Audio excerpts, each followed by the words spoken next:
This is a rare whale that lives in the Arctic waters with a long horn-like tusk that juts out from its head, a tusk that can grow to be 10 feet long. In addition to the unicorn of the sea, the narwhal has also been referred to as the corpse whale because its spots kind of look like liver mortis, that patchy discoloration that can happen after death, although as the narwhal ages, it gets more and more white. For centuries, the narwhal has been famous not for its color, but for that tusk, which has been the source of all kinds of folklore and legends. It may have been the original inspiration for the beloved fictional unicorn, and people believed the tusk had magical healing powers. They believed it so strongly, in fact, that in the Middle Ages, the tusk of the narwhal was worth 10 times its weight in gold. The high demand has posed a threat to the species, actually, so that's not cool. The source of the narwhal's fame, the tusk, is actually a tooth. The craziest tooth you'll ever see, my friends, and it's the only tooth that the narwhal grows. Although very rarely a second tooth will grow.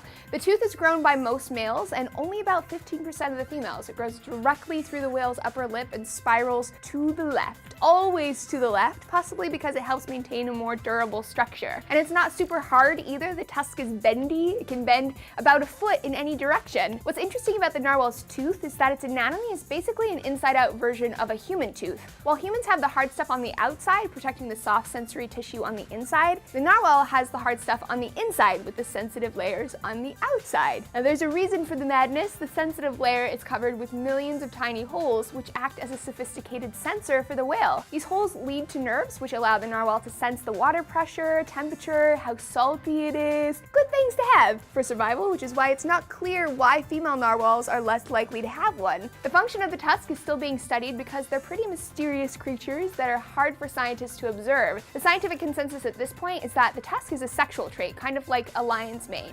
It may be there to attract a mate, to display dominance, or maybe even for communication. Narwhals do touch tusks, but it's not a violent way. That would probably hurt anyway, given how many nerve endings cover the tusk. Can you imagine banging up a sensitive organ?